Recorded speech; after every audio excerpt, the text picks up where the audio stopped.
Good evening and welcome to tonight's debate between two candidates for town clerk. My name is Sandy Waters, president of the League of Women Voters of Greenwich.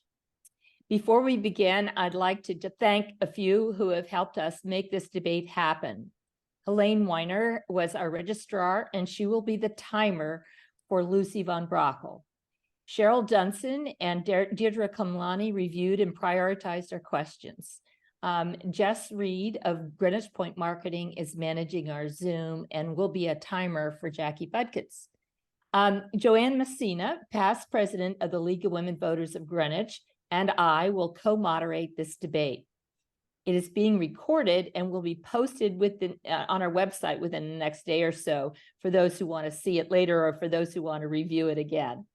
The League is a 100-year-old nonpartisan, nonprofit educational organization which supports voting as a fundamental right of American citizenship. We do not support or oppose any candidate for political office. Our debate tonight is rooted in our mission to help more Greenwich residents become better informed voters.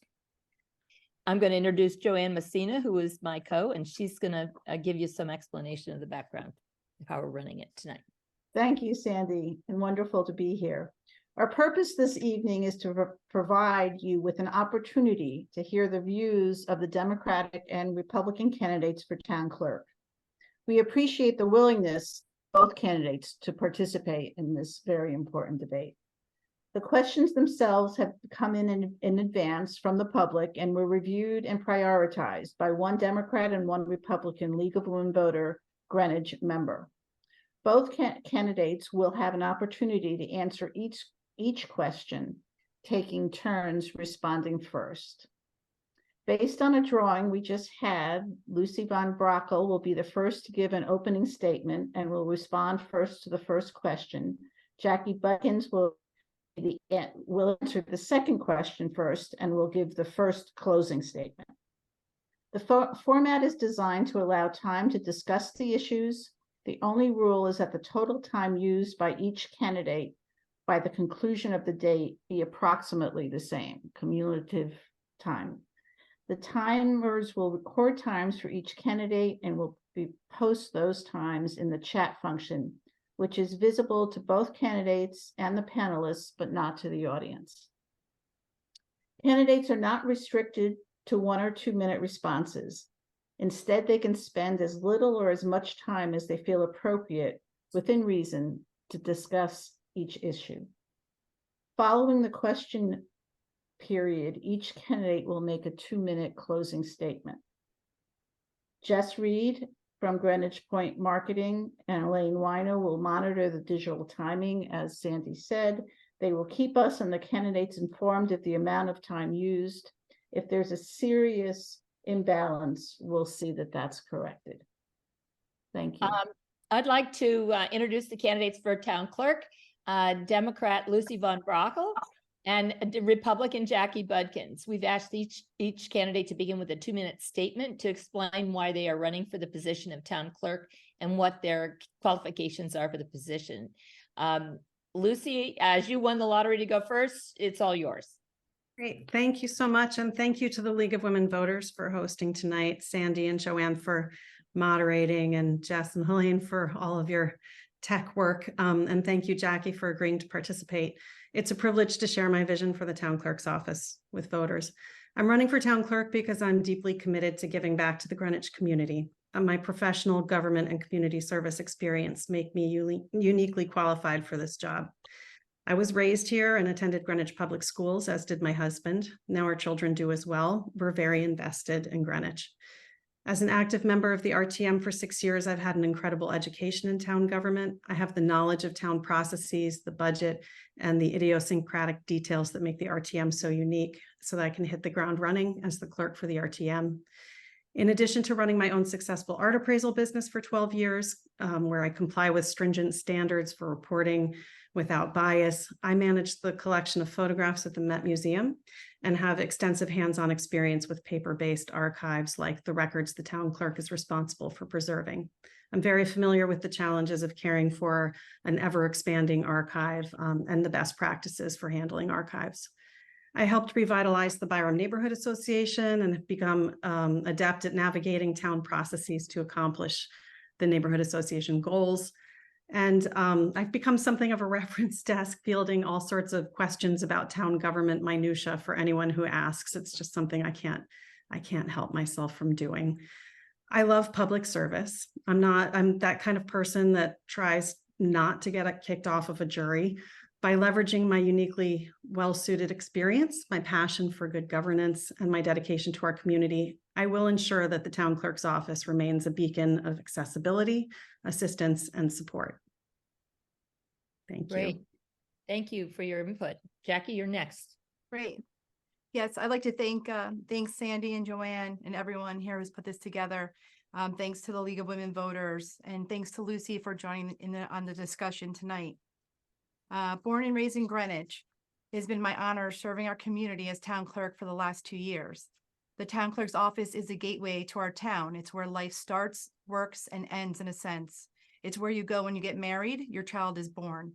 You buy your first home, vote in local elections, get your dog license, and file a trade name, and so much more. My priority is to make those big milestones in your life just a tad bit easier by leading with empathy and effectiveness as town clerk. In my first term, we've accomplished a lot in our office. We've introduced a fraud alert notification system, which is free to the public. We've added more user-friendly online land records search system. We've implemented an electronic recording as an additional source to submit land records. We've rolled out the new RTM remote and easy vote voting system, and we are adding an additional platform for the public to request and pay for their vital records. When it comes to absentee ballots, I've also most recently have posted a tutorial video on our website to help those in that process so that all of our voters can be successful. I humbly ask for your vote this November so I can continue serving and supporting the community we all call home. Wonderful. Thank you both. So now on to the questions. Our first question will go to Lucy first. What are your top 3 priorities for improving the efficiency of the town clerk's office and the accessibility of its public records? So one of the most important things that I think that we can do is quickly get more of our land records digitized faster. I know that we get a state grant every year, which is wonderful, but I do believe that there are grants elsewhere for municipal records that we can use to expedite that. And I think that that helps in a lot of ways. You end up having more time freed up for staff to help people with other things, for example.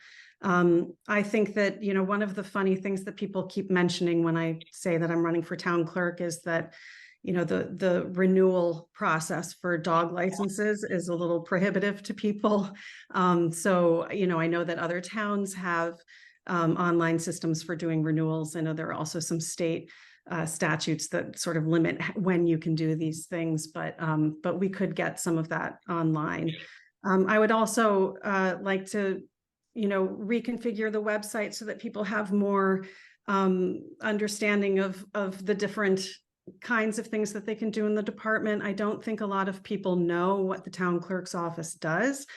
So I think getting that information out there is also going to be vital. Making sure that people understand the office. I think there are some clever ways that that the office profile could be raised, like taking some of these historic records that we have that go back to 1640 and telling stories about them, on social media or on our website, that sort of thing. So those are sort of the basic, some of the priorities. I have a lot of priorities, but those are a few. Thank you. Jackie, your top 3 priorities? Sure. What I plan to do is really an extension of what I've installed already in our office and all the new technology that we've put in. I am currently also working on a project with the First Selectman's office and SNAC, where we're going to have one main central portal that will host all of our boards, commissions, and RTM members' information and terms. We are in the in the phase of finalizing it. We just got approval from our cybersecurity team. So within, I'd say the next 2 months, that will be up and running. It's very exciting, and it will be a link on our webpage where anyone can access and look up the information. I think that's going to be very helpful. My other priority is to continue streamlining the RTM process. Moving forward, I think there's ways that we can improve on the process in terms of getting agenda items to the office and such. And we will keep increasing the use of our voting technology that we're using on RTM and moving that forward. Okay, assuming that nobody has anything else to add to that question, we'll go to the next one. In this one, Jackie, I'm going to give you the first chance to gnaw on this. What technology innovations do you think would make it easier for the public to interact with the town clerk's office? Sure, I'm happy you asked that. So I'll start with what we've put in so far since I've been in office. The best system that we've installed so far is our new real property fraud alert system. A lot of positive feedback on that with everything that has happened. For example, in Fairfield, the town of Fairfield, when someone purchased someone's land, built a home and was selling the home, and the original owner had no idea. With this, someone can sign up easily for free on our website, on our search website, and they could access notifications by their name, their address, however they like it. And it's all free to them. And it's pretty instantaneous. So when records are recorded in our office, they are uploaded, digitized almost immediately.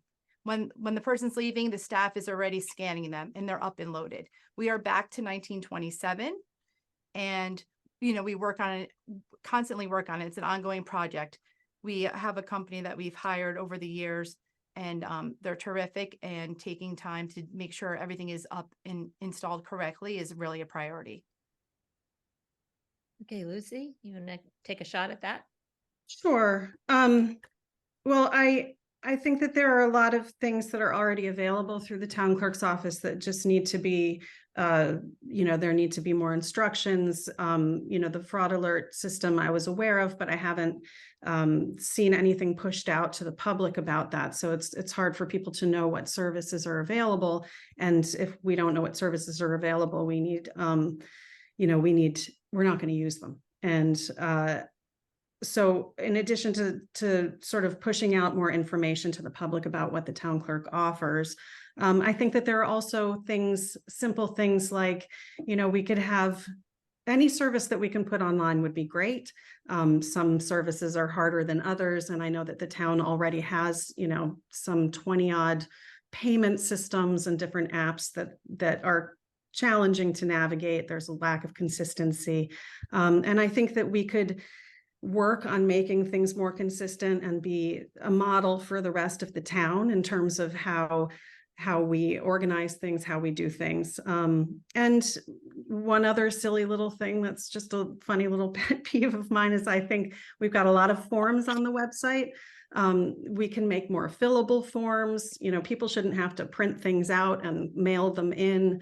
We can make it a little bit easier for people to interact with the website. Great. Can I add to that? Sure. Sure. So we also incorporated e-recording, which is electronic recording, which is submitting land records electronically. And this comes from customers like banks and attorneys, which has been a great resource for them. When it comes to the website and adding technology, we all have to go through a process with our IT department. We have strict cybersecurity team that reviews everything, and everything that we put up has to be reviewed. And luckily, we were able to do much of this in a short amount of time, even with all that. You have to work with a lot of different departments to be successful. Your law department, your first selectman's department, the IT department is very big.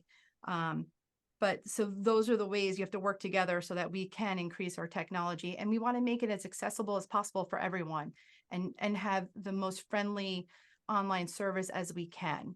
if I can just go back to the dog licensing, I just want to address that. So when I first started, that was one of the main campaign themes was dog licenses being able to purchase online.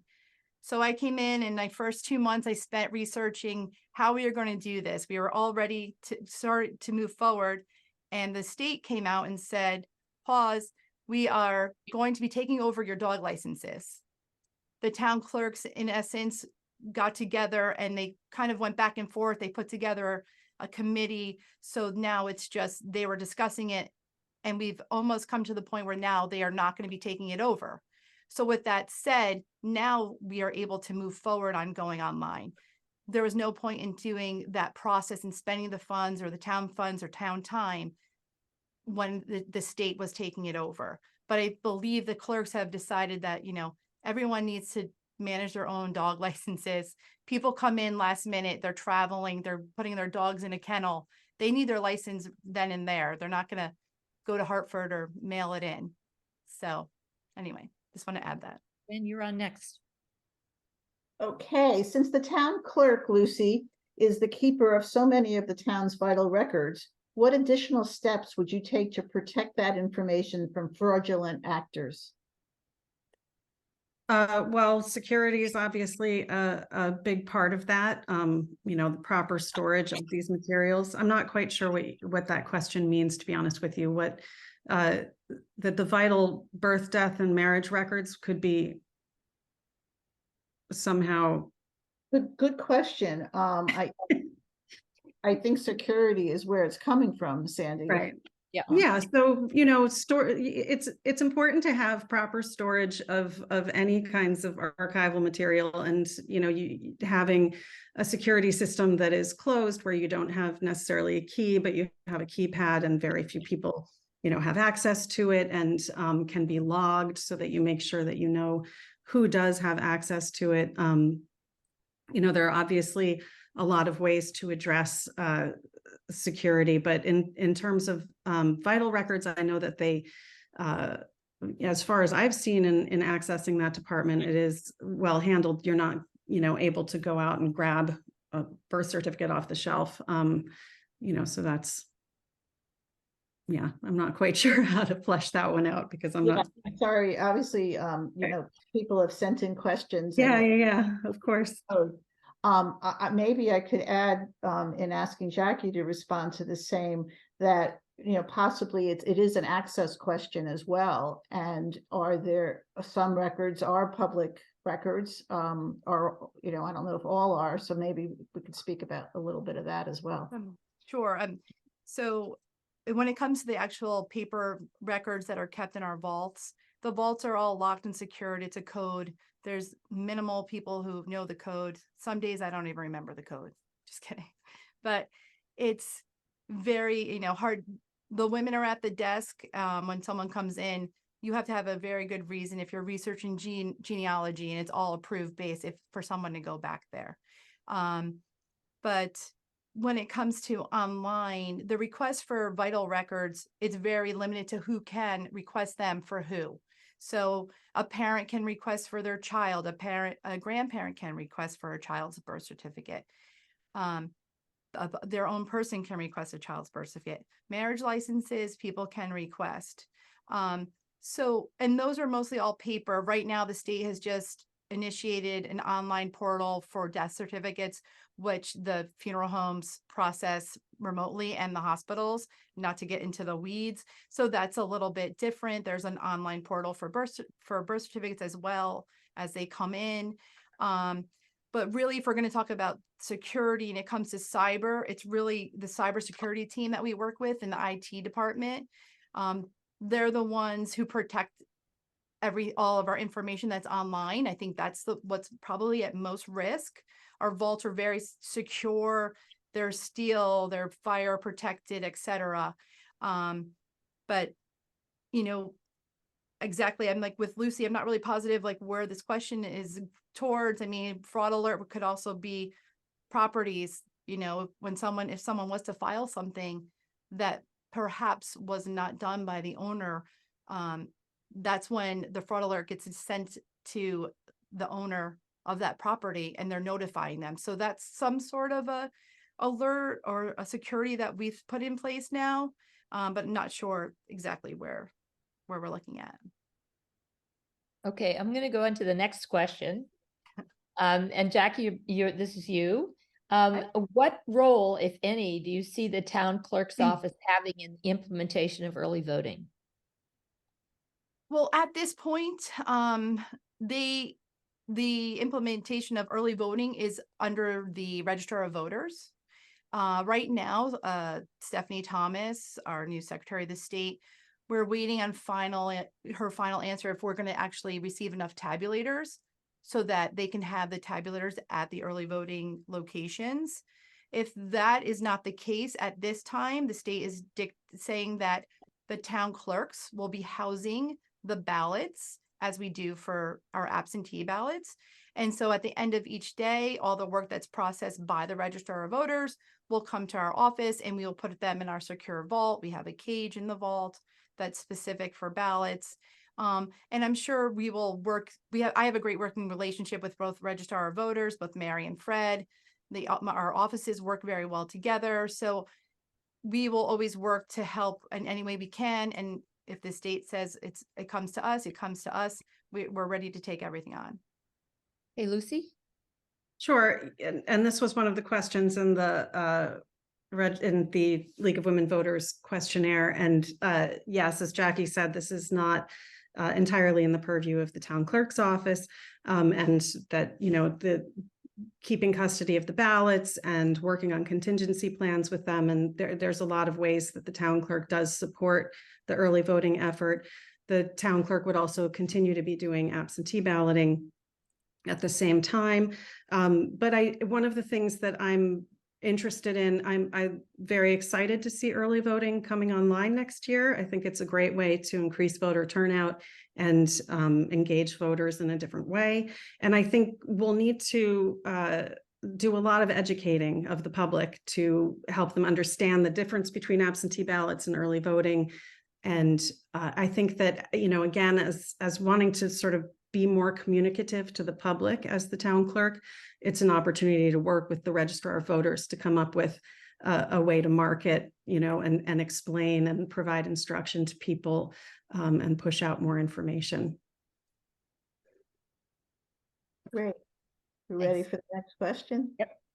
Okay, Lucy, do you think there are ways to make the absentee voting application process easier? And do you have suggestions? Well, it would be great if we had no excuse absentee ballot voting and we didn't really need to go through the application process. The state did institute an online portal last year. There have been some ups and downs with that. However, it is a very convenient way to handle absentee ballot voting, especially for students who aren't living at home, who aren't too familiar with how to use an envelope and buy stamps.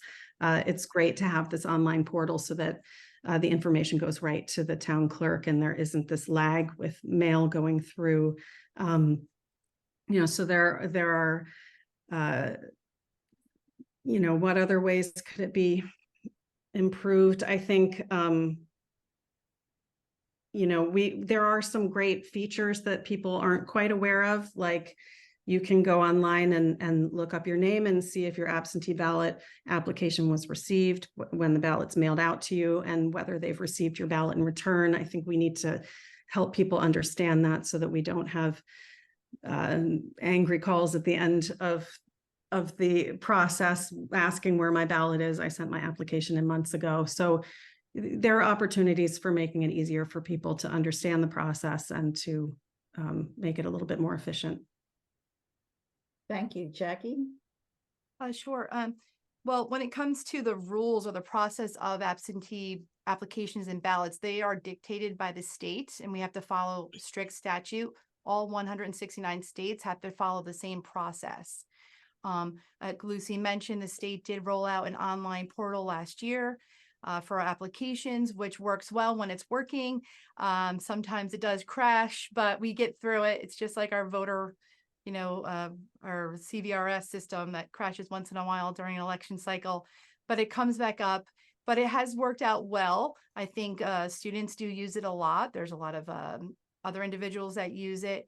Absentee ballots are, the difference is that you may not be in town. There's a lot of reasons why you can do absentee ballot. There is a clear difference between early voting and absentee ballot voting. But in the end, we just want to make it accessible for everyone.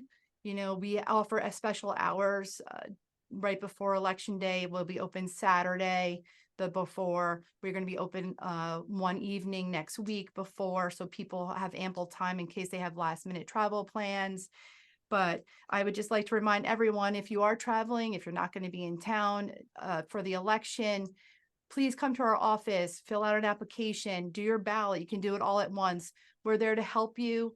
We want to see everyone succeed, and we believe that everyone deserves the right to vote, and we want to make it as easy and accessible as possible.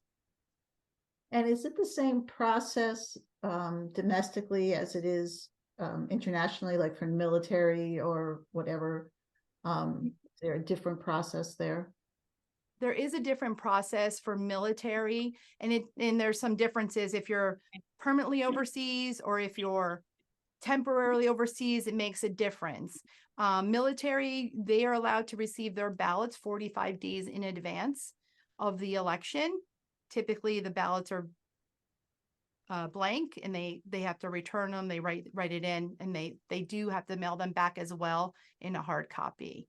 But there's also the emergency ballots. If someone were to say end up in the hospital, a couple of days before the election, they can do an emergency ballot where they put someone in charge for them, a power of attorney, so to speak, to come and to pick up their ballot, and they can bring it to them and then bring it back. There's a lot of ways where we can, make it accessible for all the residents to get an opportunity to vote. Most recently, like I said, we did a tutorial, which is on our website. We went out in a news flash, so people should have gotten it. But I think it's important that everyone has access. Yeah. Okay, I'm going to go on to the next question. This is RTM functions of the town clerk's office. And the league did a study about how the RTM could improve its effectiveness, and some of those same issues are still outstanding. So I just want to ask, as the secretary of the RTM, how can the town clerk make it easier for residents to contact their individual RTM representatives via email? And how can you make each RTM member's voting records more easily accessible to the public? That's one question. And then, do you think that RTM members should exclusively use town emails for RTM business? And that's Jackie, and then Lucy after that. Oh, I'm first. Okay. Okay. So the first part was the first part of the Contacting question. your RTM members and then their voting records. Right. Contacting your RTM members. Yes, I know that right now it's not as easy. We did implement the 230 contact all email system. We worked with IT to get that set up, which is great. We can offer the emails. I do think that emails should be accessible to the public. I think you should be easily accessible to click on a button and email your representative in your district. With this new portal that we're putting up for the boards and commissions in the RTM, it would be a link that goes onto our webpage, or the RTM webpage, I should say. And through there, the hopes are that someone will be able to just click and email their rep directly. I also believe that I do think that every RTM member should have a town email specifically for the RTM. They are an elected official. They should be easily accessible, and they should also use a town email. Okay, Lucy, handle all of that. Yeah. So I feel very strongly that our elected officials, especially on the RTM, should be responsive to the communities that they live in. I think that, we do have a habit of being a little insular on the RTM. I've been serving on the RTM for 6 years. The whole issue of making it easier to email your RTM members. When I started, there was a separate website for the RTM, and everyone's phone numbers, addresses were listed very publicly on there, and their email addresses. So it was very easy to contact people individually. When the town moved to its new website, that information was sort of hidden away, making it a little harder for people to contact their reps.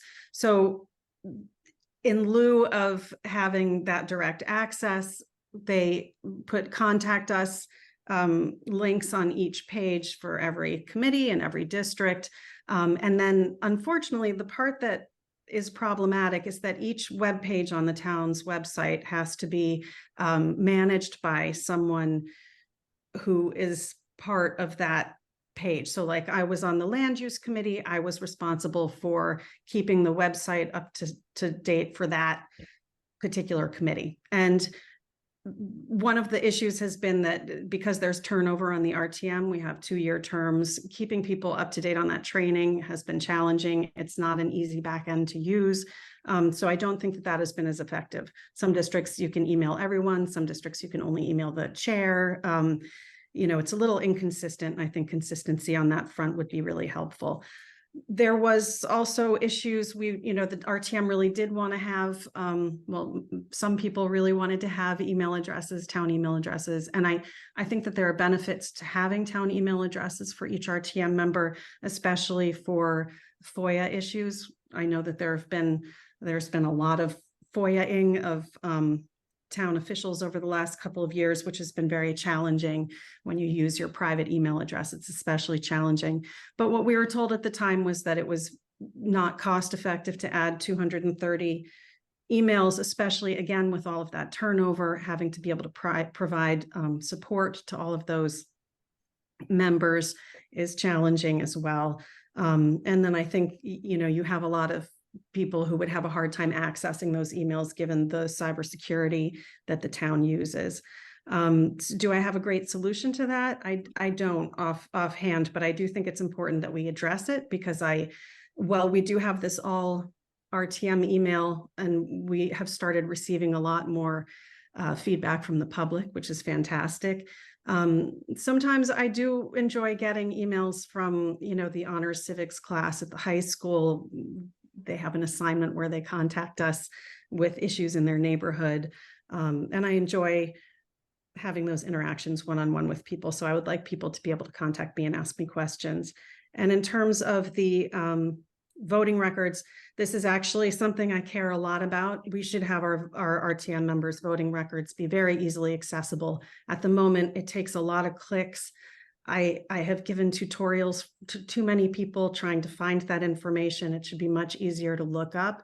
And in fact, someone, because the RTM has a lot of competitive races, someone recently showed me a website that they put together that's pretty remarkable where they do this so that you can actually look up people's voting records much more easily. And I think that's the only way to really hold RTM members accountable when you go vote. When you've got 30 people on the ballot for 23 slots, you want to know who you're voting for. And it's important to understand, who's representing you and whether they represent your values.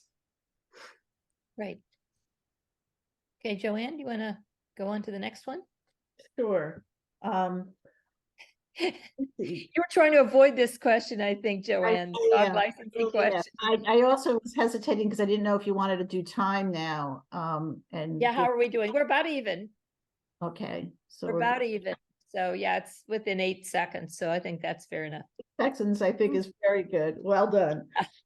Okay, Lucy, what is your plan for updating the dog licensing process? Will it be possible to pay for dog licenses online? And I'm sorry, that wasn't my question. Well, Jackie answered much of that for us. I do think if the state isn't stepping up in terms of dog licenses, there do need to be changes.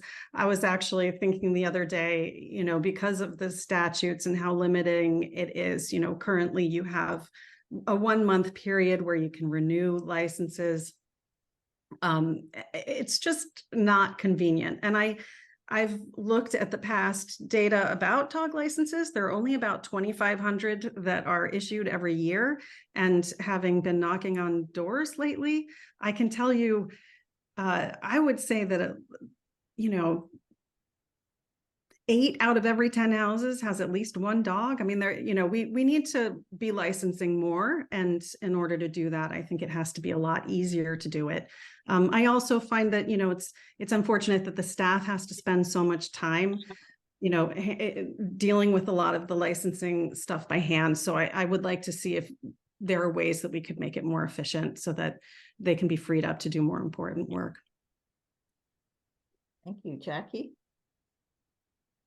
Yes, I agree. I think we will be able to offer purchasing your licenses online. We still have to mail out a tag, or you have to come in and pick up your tag. A lot of people, especially with service dogs, they like to come into the office to get their tags. They have their special numbers. They want to be the first person in line. But being able to purchase online, I think will be great, and it's definitely something that I looked into. And as soon as the state definitely says we're not moving forward, I can press a button, and I think it will be accessible to everybody for that. In terms of the 1 month renewal, June is dog renewal license month, but some people don't make it within that month. You still come in. We get people, renewing and new dogs obviously throughout the year. I think we did like 3,000 this year so far, at the last numbers I looked at. But it is a busy time. The staff loves dogs, so they are very into it. But I think they'd be happy to have, an online portal where everything comes in and we just send out the tag. But we love seeing people, so it's great. Okay, I think, is that it for the question, Sandy? Do we have any other supplement? Nope, we have no more questions, so you can go ahead to go to the closing statement. Okay, so we've gotten through everything that was screened, and so now begins the 2-minute closing statement, and we will start with Jackie. Great. Thanks again, ladies. During my first term as your town clerk, our office has accomplished a lot. We have introduced real property fraud alert notification service, which is free to the public. We've added a new, more user-friendly online land record search system. We've implemented electronic recording as an additional source to submit land records. We rolled out the new RTM remote and easy vote voting system. We've added an additional platform for the public to request and pay for vital records. But I'm not done there. I'm running for a second term to build on those accomplishments to make our office the most welcoming and user-friendly place possible. I want to streamline the RTM processes and put in place our new online portal that organizes and tracks all boards, commissions, and RTM members' information and terms. I humbly ask for your vote on November 7th so I can continue serving and supporting the community that we all call home. Thank you. Lucy? Sure. So first, I'd like to thank my family and friends for encouraging and supporting me in my local government pursuits, especially my kids who have been exceedingly forgiving about how many hours I spend at town meetings. I thought I'd close with a story about my family's arrival in Greenwich because I feel like it's the epitome of what Greenwich is all about, and it informs my dedication to public service, which is why I'm here tonight. My mother and my sister and I moved here when I was 3 years old. And in preparing to move here, my mother contacted Community Answers, which was like a Greenwich-focused Google, but with people on either end of a phone line. It was fantastic. They helped her find childcare, a place to live, and a job really quickly. And that was obviously a huge relief to our family. And to be embraced by a community with such a strong support system is remarkable. This origin story had a really big impression on me. And coincidentally, my mother-in-law, Emily Pushkar, was a volunteer there as well. I'm not sure that she was the person who helped my mother, but the fact that she could have been is really cool. When I returned back home to Greenwich with my husband to raise our own family, I had the opportunity to carve out some time for volunteer work. The first place I went was Community Answers because I wanted to provide that same kind of support that they gave my family. And that let me put my research skills to good use and offer all sorts of great information. And I learned a lot about the town, from how to dispose of roadkill to where to find support services for homeless teens. And it meant a lot to me. I see the role of town clerk as an extension of my dedication to community service.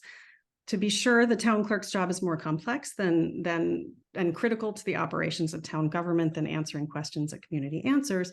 But like Community Answers, the town clerk serves a diverse community, providing easy access to information and services that truly make a difference in people's lives.